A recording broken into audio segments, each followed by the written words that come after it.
All righty. 2.4 deals with the algebra of functions. All right, so 2.4, the algebra of functions.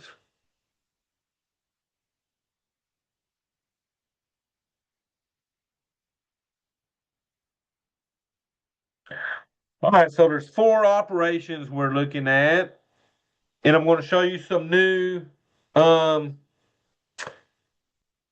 notations to use. So the first notation, we got f plus g of x. F plus g of x means f of x plus g of x. So when you're adding two functions, all we can do is combine like terms.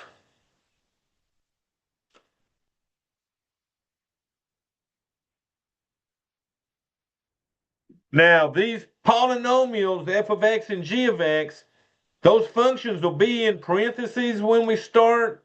So if you're adding, you just drop the parentheses, add like terms. So adding is probably the easiest. Next, we got f minus g of x. So f minus g of x means f of x minus g of x.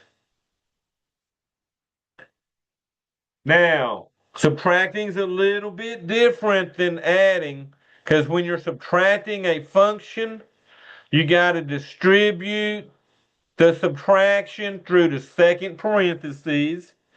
So we're going to start out by distributing the subtraction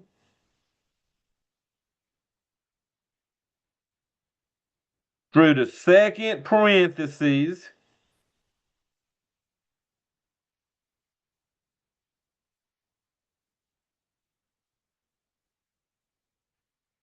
Then add like terms.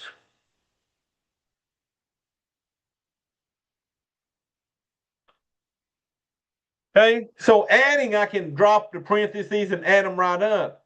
Subtraction, I'm going to drop parentheses, but I got to distribute my subtraction through the second parentheses to get my signs right. Once I do that, add the like terms and be done.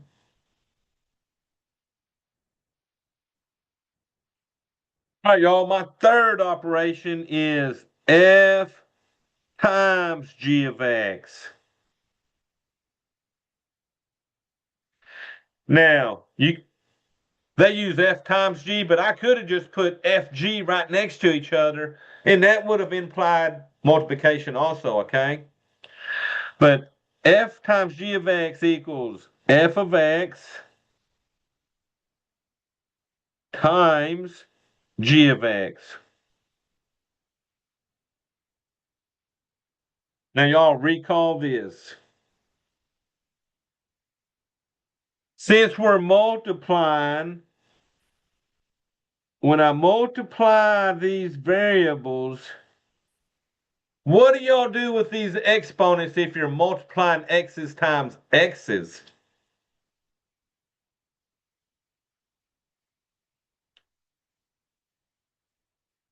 So if you had, say, a x squared times a x to the third, you would add those exponents so that you get an x to the a plus b.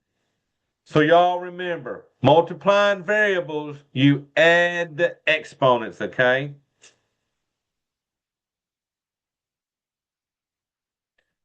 All right, y'all, my last operation is definitely f divided by g of x.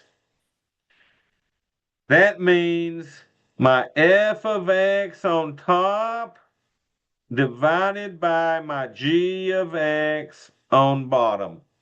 So let me ask y'all a question. What can this g of x not equal?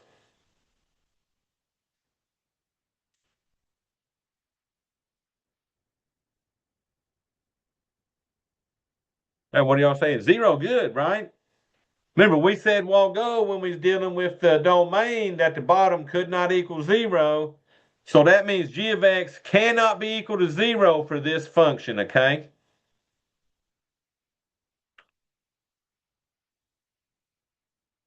So, that's four things we're looking at. So this ought to be bringing back memories for your foiling and all that fun stuff. So let's see how y'all do on these. So for my first example, we're given f of x equals x squared plus 2, g of x equals x minus 1. So they're giving me my two functions. They want me to find f plus g of an x. All right, so I usually write that first. F plus g of x. Now remember up here we said f plus g of x equal to my f plus my g. So when you first start out, you always want to put your function in parentheses. So f was x squared plus 2 plus my g, which was x minus 1. And remember up here, we're adding.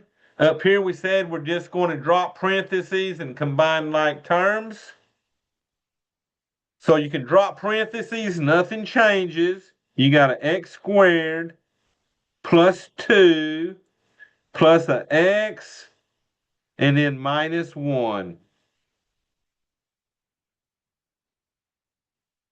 Now, can I go further on that?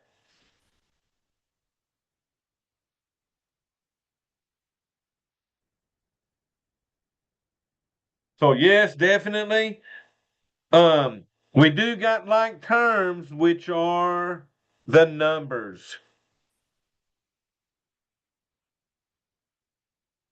So I'm just going to put them in order. I always put mine in descending order of the highest exponent down to the number, okay? So I got an x squared that cannot add to anything, so bring that down. Next, I would put my x, which cannot add to anything, so I'm going to bring that down. But y'all, my like terms were 2 and a negative 1. 2 and negative 1 give me a positive 1. And there's no more like terms, so that would be our final answer. So y'all, adding's not bad. Drop the parentheses, add like terms, and be done with it, okay? All right, let's try this one. Given f of x equals x squared minus 4, g of x equals x plus 1. They want us to find f times g of x. So a little bit of multiplying. It's going to be my f of x times my g of x. So y'all, I'm going to bring it down. F times g of x will equal my f times my g. So since I got to put them in parentheses, I just put my parentheses right next to each other to represent our multiplying. So f was an x squared minus 4. G was an x plus 1. All right, y'all. So I got two things times 2. This is where y'all learned to FOIL. So you're going to FOIL this. So this x squared multiplies by that x. Now remember, this x don't have an exponent by it.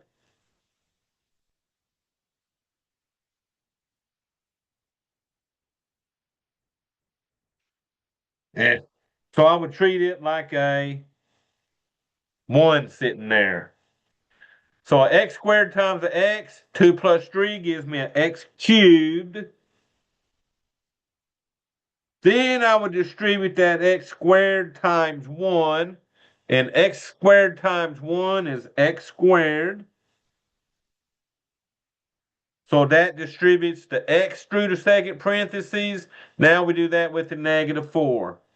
Negative 4 times x is a negative 4x. And finally, that negative 4 times 1 is a negative 4. So foiling, you take both this x squared, multiply by both of those. Then you take that negative 4, multiply by both of those. So y'all looking at this answer. Can I go further on this answer? All right, good job. Because y'all, there are no like terms. I got an x cubed, an x squared, x's, and a number. So none of those are like terms. So that would be our final answer. All right, y'all, let me ask y'all, do y'all got questions over those?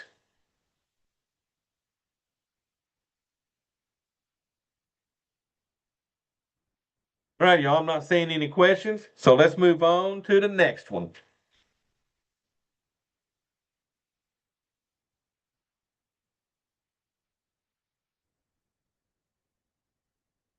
Oh, y'all, watch this one. This one we're given f of x equals x squared plus 1, g of x equals x minus 2. They want us to find g times g of an x. So it looks like we're multiplying again. So g times g of x. Since I'm multiplying, I'm going to put my parentheses right next to each other. So let me ask y'all this. What would y'all put in the first parentheses?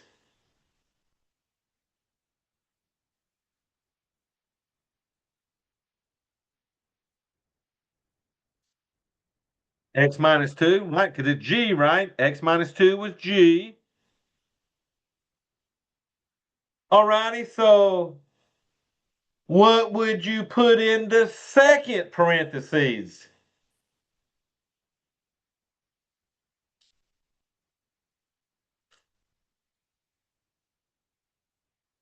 X minus 2 again. Good job.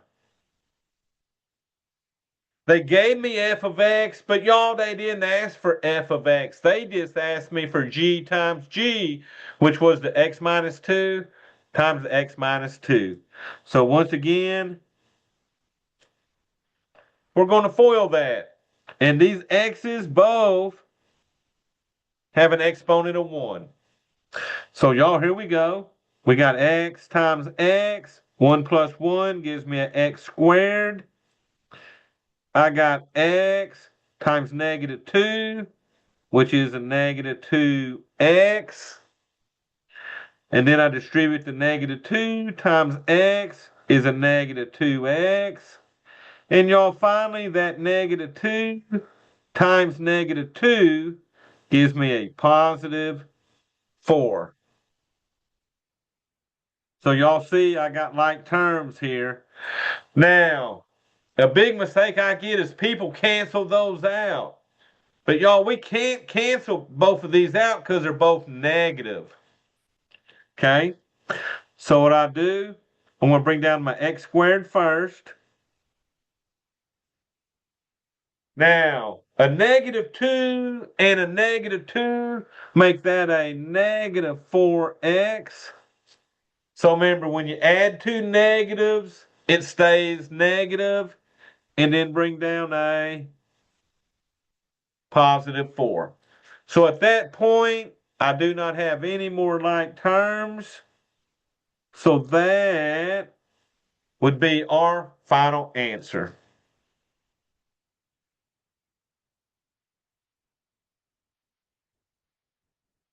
All right, y'all, so I'm going to change it up a little bit and see what y'all going to do here. We're going to let f of x equal negative 5x plus 13. G of x is going to equal x squared plus 15. So we're going to find f of 6 minus g of 6. All righty. So it looks like we're doing subtraction. So let me bring that over here. F of 6 minus g of 6. That's going to equal my f minus my g. So here's f, negative 5x plus 13. But what am I going to put in here? Because they want me to do f of 6. So remember, since that's f of 6, and they're giving me a 6 in place of the x, I'm going to put a 6 in for that x. So I got negative 5 times 6 plus 13. So y'all with me? Whatever they're putting into parentheses, that's what I got to put in for my variable. So g of 6, that's going to be 6 squared plus 15. So 6 squared plus 15. So what's nice on this, since they gave me numbers, I'm going to follow operations, order of operations. I'm going to work inside each parenthesis until I get a single number. Then I'll drop parentheses and subtract. So in the first parentheses, you got to multiply before you add. So negative 5 times 6 is going to give y'all negative 30 plus 13. Second parentheses, you got to do the exponent before you add. So doing the exponent, 6 times 6 is 36 plus my 15. All right, y'all. So I got one operation here, one operation here. So since I'm going to get to a single number, I can now drop parentheses once I add these. So y'all figure this out. What do y'all get when y'all take a negative 30 plus 13? So there, negative 17, perfect. And then that's going to be minus whatever y'all get when you do a 36 plus 15.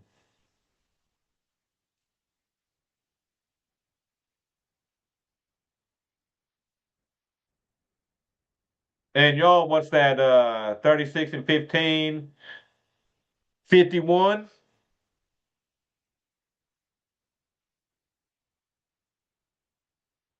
All righty. So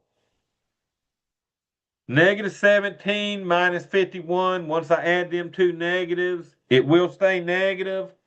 And 17 and 51 is what? 68. So my final answer will be a negative 68. So y'all, that's the thing. If they give you numbers, then you got to plug those numbers in for that variable. And anytime you get numbers given, you're going to come up with a single number for the answer. Okay?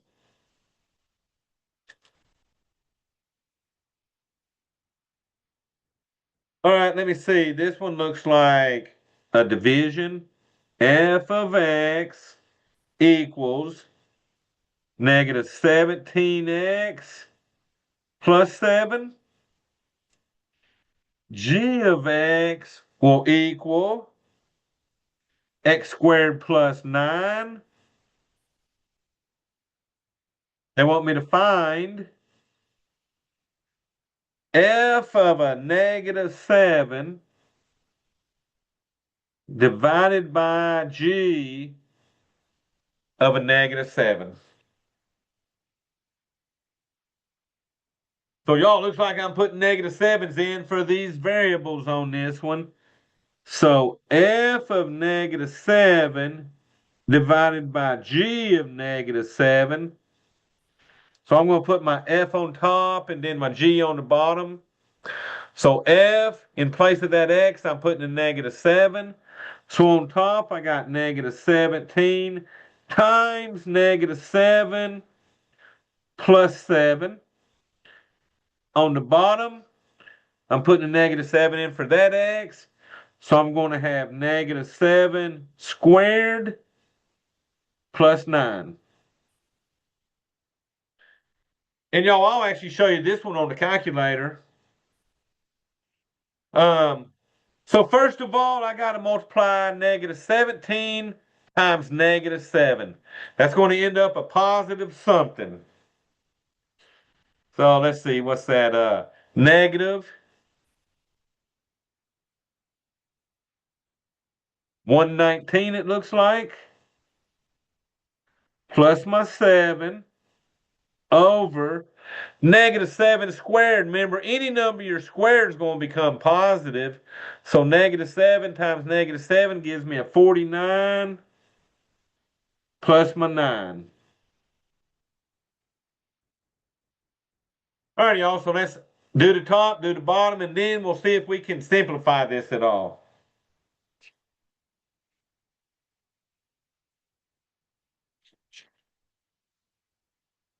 So let's see what I get on top. Negative 119 and 7 will give me a negative 112. On the bottom, 49 and 9 give me 58.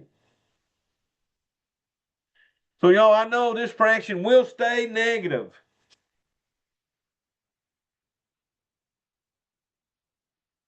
So I'm going to reduce that, and I know for sure both of these will divide by 2 because they're even numbers.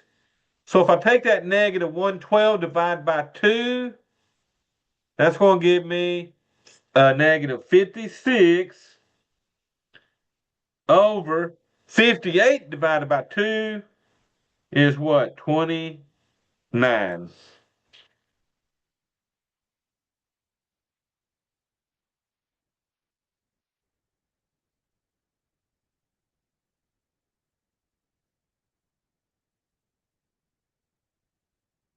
Y'all, let me look at something. I might have break out my calculator. I'm going to look at something real quick.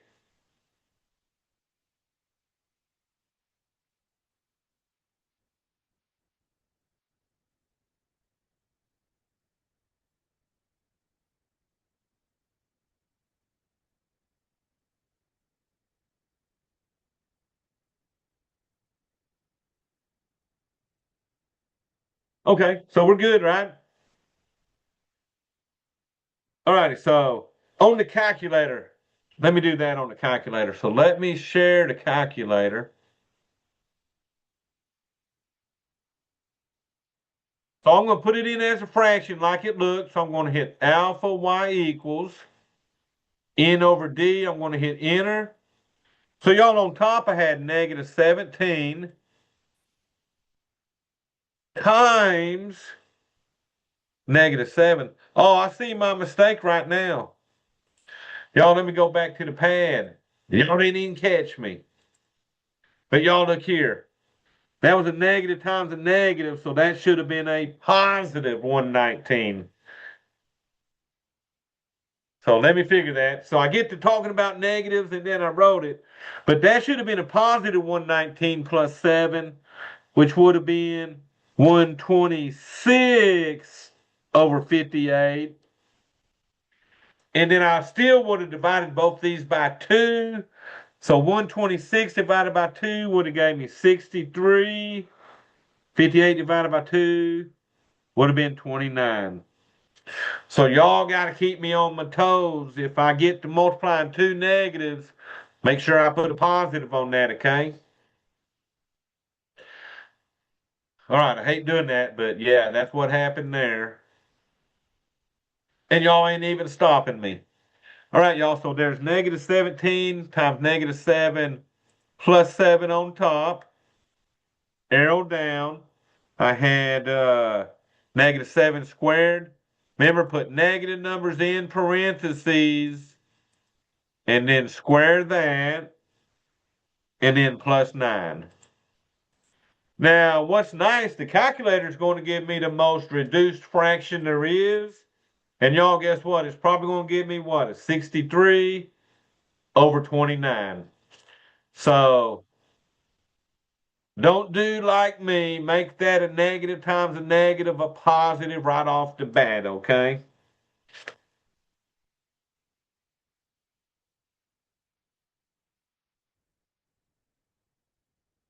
Alrighty, so let me do this one. Uh, I'm going to let f of x equal negative 4x plus 2. G of x is going to equal x squared minus 2. They want me to find g minus f of x. And now they didn't give me a number this time, so I'm just using the variable. So g minus f of x. So my first function minus my second function. So notice this ain't f minus g, this is g minus f. So first I need my g of x. Well, g of x was x squared minus 2 minus my f, which was a negative 4x plus 2. So we're subtracting, so that means when we drop parentheses, we need to distribute that negative times both of these. Now, first parentheses you can drop and bring out, x squared minus 2. So what's next? What's coming after that minus 2?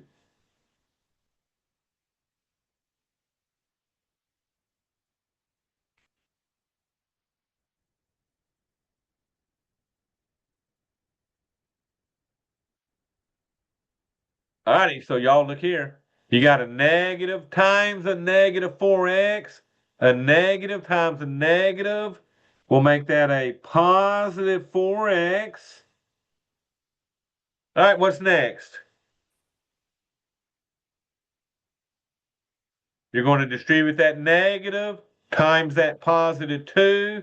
So that negative times a positive makes that a negative 2. So remember, distribute subtraction through those parentheses.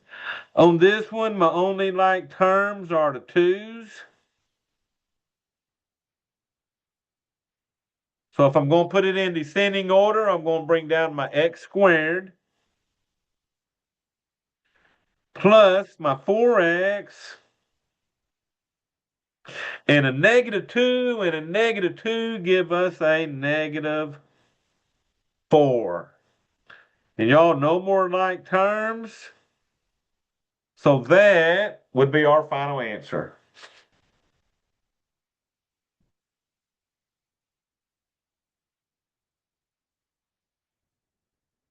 All right, one more of these and then we'll sort of get into doing a few domain things, okay?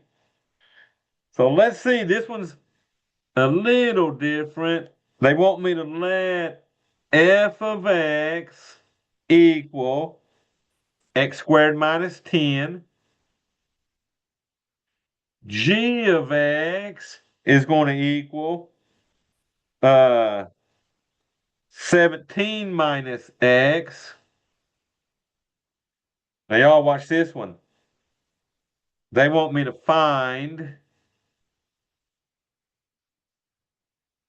f times g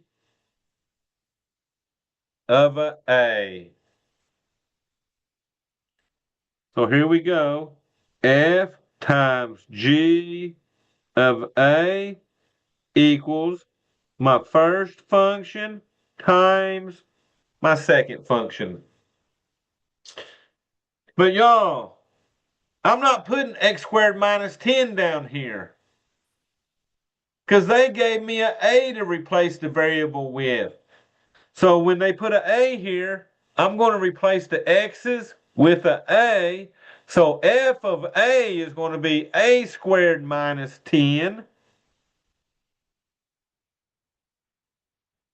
And then for my g, instead of that being 17 minus x, we're going to put an a in for that x and be 17 minus a. Okay, so watch out for what they want me to put in for that variable. Y'all, 2 things times 2, we're going to FOIL that. So let's go. A squared times 17 is a 17a squared. A squared times negative a. That's going to be a negative a cubed. Remember, this a has an exponent of 1, and 2 and 1 gave me 3. Now, let's distribute that negative 10. Negative 10 times 17 is a negative 170. And y'all, finally, a negative 10 times a negative a. A negative times negative makes that a positive 10a.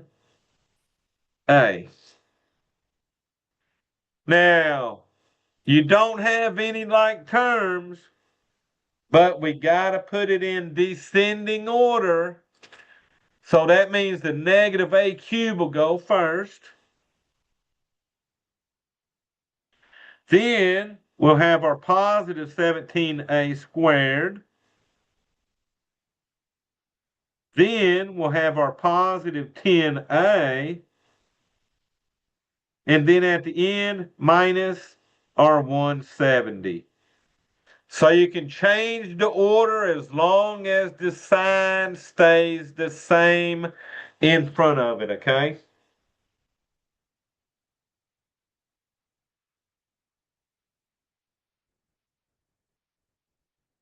Alrighty, y'all. So let me see if y'all have any questions, and then we'll do a few problems that deal with domain.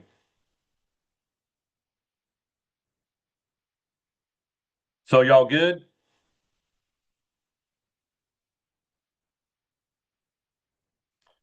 Alrighty, y'all. So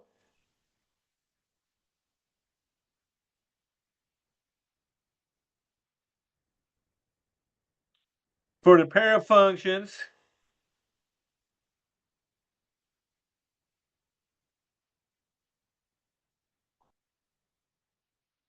determine the domain.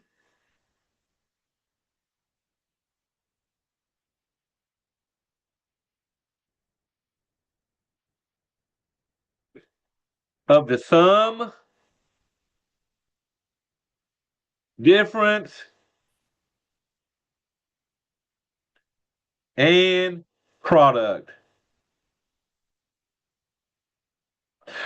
Now, whatever we get for the domain of the sum will be the same as the domain for the difference and the same as the domain of the product. Those three always have the same domain, so that's why they're giving you these three and not the quotient, which was division, okay? So let's see. We got f of x equals x squared. G of x equals 4x minus 8. So first we'll have to do the domain of the sum. Well, the sum is going to be f plus g of x. So it'll be my f plus my g. Well, y'all, f was x squared. G is 4x minus 8. So I'm going to ask y'all this question. Are there any numbers at all that need to be excluded from this domain.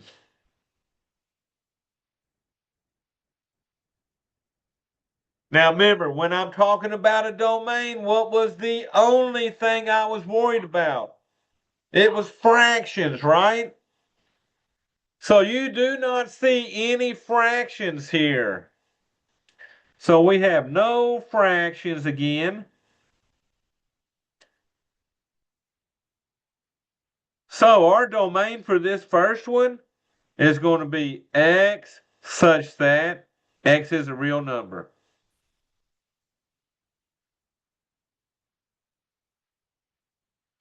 All right, the difference.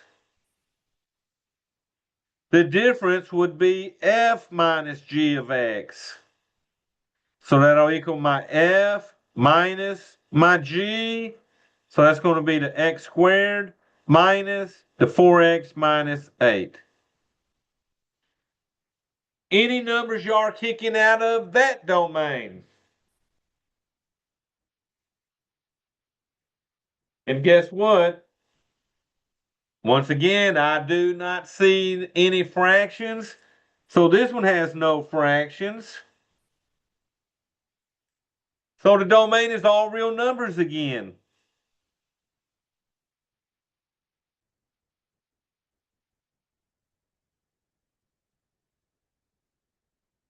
And y'all finally was the product. That's going to be f times g of x will equal my f, which is x squared, times my g, 4x minus 8. All right, y'all, this one's on y'all. What is my domain?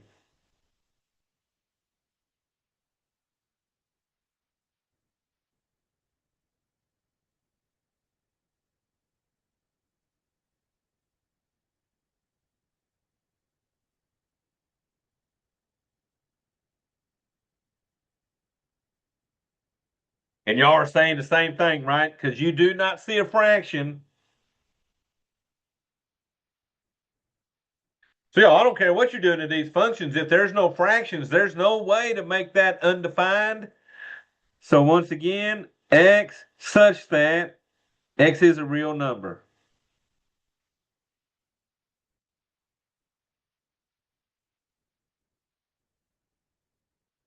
But, y'all, you know they're giving you a fraction.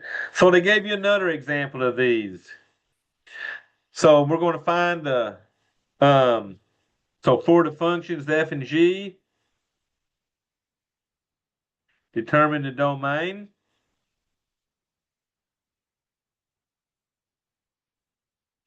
of the sum, the difference, and the product. But you'll see all three of these will have the same domain, okay? But y'all look what they're giving me. F of x equals 1 over x minus 5. G of x equals 7x cubed. So this will be the last one I do. Um, so let's add them first. F plus g of x. So this is our sum. We equal our f 1 over x minus 5 plus my g 7x cubed. Are there any numbers that y'all would exclude from this domain?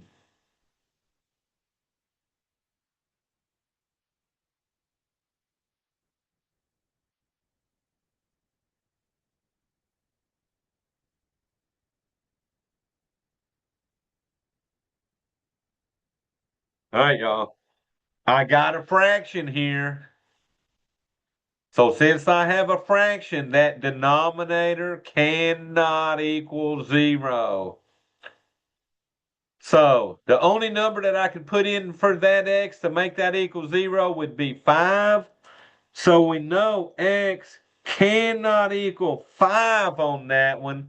So our domain would be x such that x is a real number and x cannot equal a positive 5. Right? Because you can't add undefined to the 7x cubed. All right, y'all, then you would have subtraction. 1 over x minus 5 minus our 7x cubed. Well, y'all look, it's the same situation. You got the same fraction here. So in that fraction, x cannot equal 5, or that makes that undefined. So our domain would be x such that x is a real number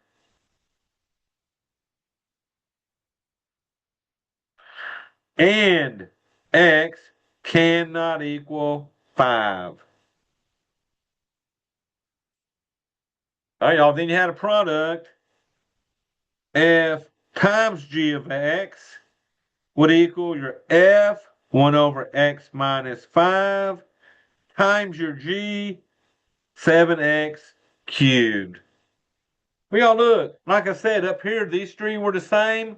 Well, these three would be the same because there's only one number again that I can put in for the x to make that undefined, and that's that 5.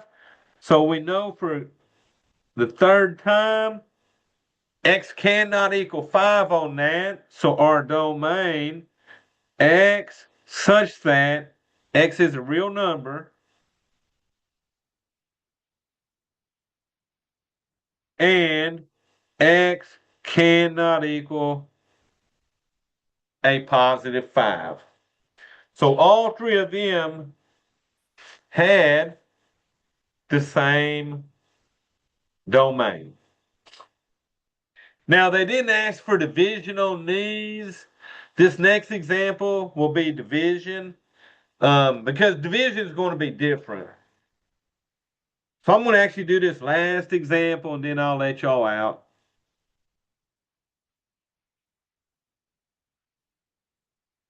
So this one's not as long. So for the functions,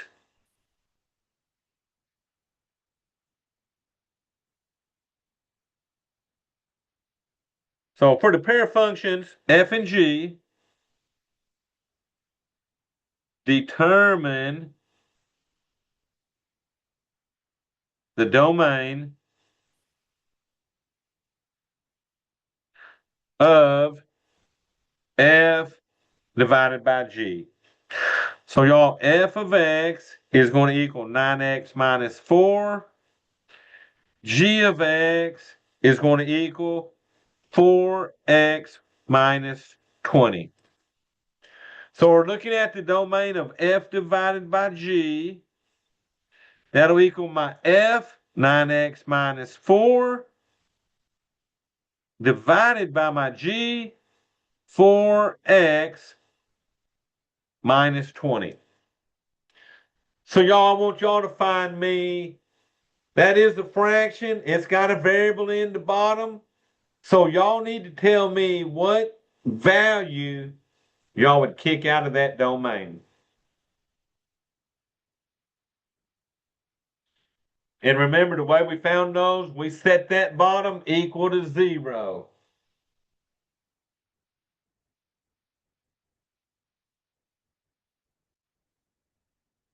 So y'all got to give me the answer before we can leave. All right, Darren did it quick now. He said 5. Good job. Because y'all, you set the 4x minus 20 equal to 0. We don't even worry about the top. Only the bottom, remember. So Darren, you must have what? Added 20 to both sides and got 4x equal 20 and then divided by 4. So that x equals 5.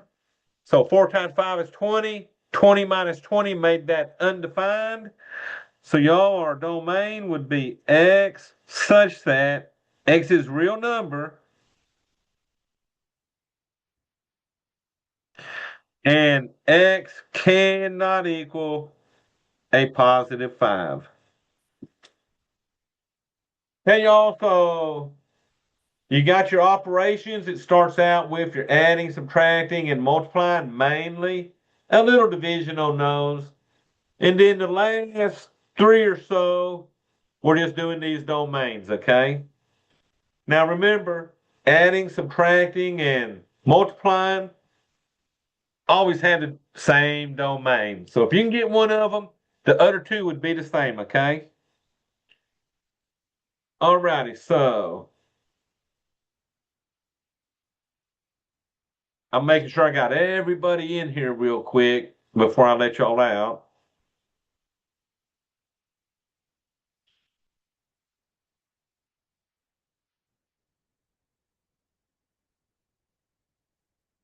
All right, I've got everybody. So do y'all have any questions for me?